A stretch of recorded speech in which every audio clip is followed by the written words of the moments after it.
ए भैया ये भैया ये अब बहुत तू तेज बड़ा तो है तो तोहरा कहना ना भैया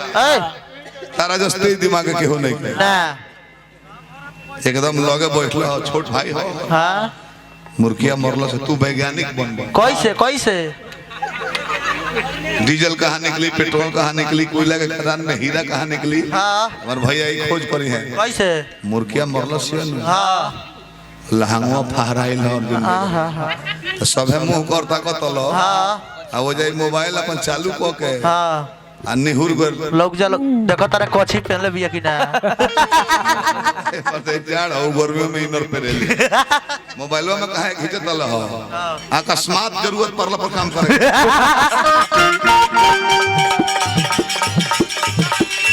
कौन सब शासन के ये पूरा मत मानी कोनो पार्टी के लोग राजा बबुआ सारा पार्टी के लोग भाई जा भाजपा के बालू मायावतियों के बालू मुलायम सिंह के बालू लालू यादव को होइलो कांग्रेस नीतीश कुमार अपन पहला अवतार स्टेट से बहरी हो उनको होइलो बाकी हमने के भैया लोग बहुत अलग की अभियंता जी आप अश्लील शब्द प्रयोग करते हैं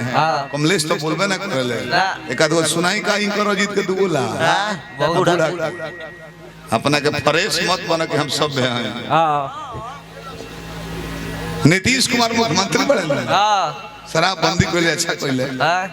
ऐसे अच्छा यूपी खातिर का होई कुछ ना कि बिहार का सारा धन यूपी में होता पहले पैसा 500 के सामान के 1000 दे के लिया था पैसा पड़े हम नीतीश कुमार जो अनोदय के विधानसभा में बोल दले बड़े हाँ का मुख्यमंत्री हो के कहले बड़े का भीतरी लास्ट में मत गिराइए बाहर निकालिए जनसंख्या कंट्रोल है अभी इससे सुंदर अकील कोनो नहीं करे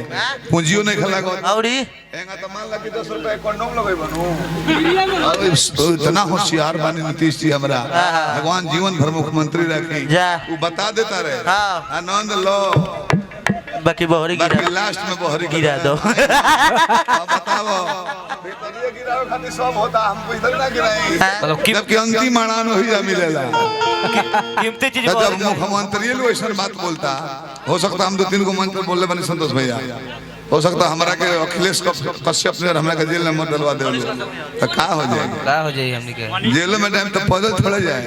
अपना गाड़ी 4 जना सिपाही जी कान्हा पर लागल उठा के ले चल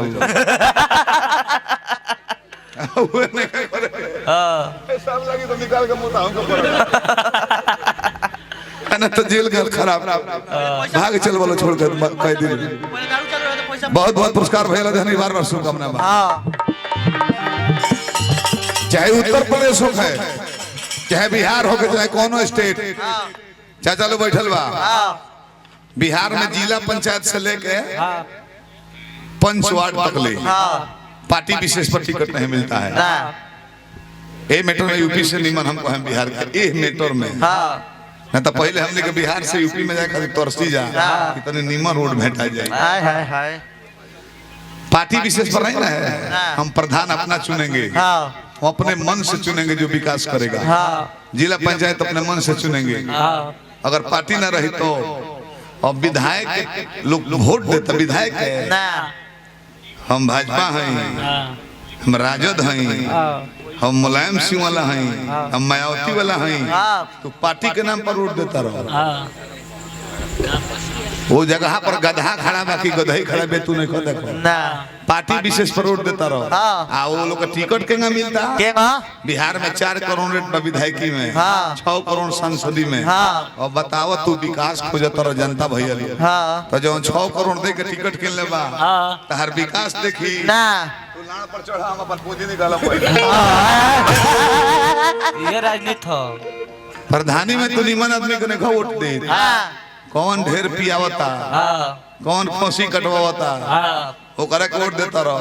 तो करेजी खइले बड़ो तब जब जीत जाई तो तारा का पथरी नु खियाई सपना में बहुत बा जहिया निस्वार्थ भाव से नेता चुनाए लगे हैं हमारे भारत के 75 रुपया इक्वल टू $1 अमेरिका का हो रहा है क्यों हो रहा है क्यों आज है ड्रीम 11 खेला जाता है मोदी जी रोक लगो ले कि चाइनीज सामान मत खरीदिए जबकि सामान लेके पैसा दिया तो रहे तब वही रहे कि भारत के सामान खरीदो भारत में पैसा रहे ड्रीम 11 में हाँ अरबों रुपया रोज अमेरिका का लगा जाता। हाँ तारा एक कितना देता? कितना? एक जना के 2 करोड़, और एक जना के 1 करोड़, आ 10,000 के 50,000 60,000। हाँ 10 20 50 रुपया। हाँ वही में से इंडिया गवर्नमेंट टैक्स लेती है। आता हर खरबों रुपये रोज अमेरिका में जाता। तो धनी का लंड बन वही ना बनबो। तारा के 10 रुपया दे के हम 10 लाख ले जाता नहीं तो होशियार तो अमेरिका है। आय, इसमें जो जो भाग ले रहे हैं उसको निगलेक्ट कीजिए। हम कह रहे हैं नहीं तो मुद्रास्फीति आ जाएगी इकोनॉमिक्स अर्थशास्त्र के अनुसार। फिर अपना इंडिया में कोनो ऐसा नहीं फूल है जन इंडिया का धन इंडिया में रहे ओकर लगा जाए तो गवर्नमेंट टैक्स ली पैसा हमने के हमारा देश में रही। ये बर्बादी के कगार पर 2 साल में ना पहुंच गए इंडिया तरवा सब कहो फिर भारत के आधा धन अमेरिका में चल जाइए। फिर सारी टेक्निक बाज हमें सब फिर सैलून खोले के बोली हमने के मोदी जी बड़े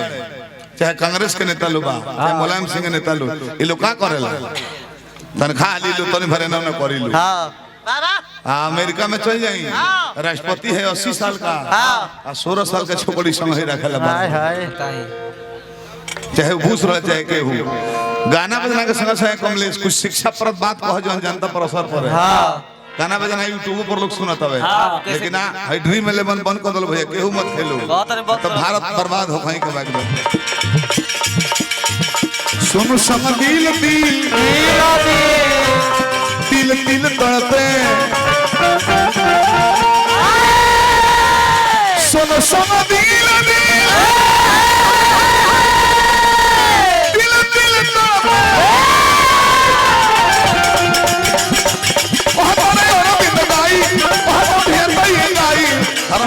रक्षा करो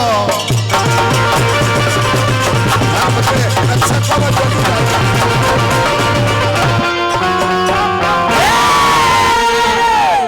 अब संतोष भैया दुर्गा जी के फरमाइश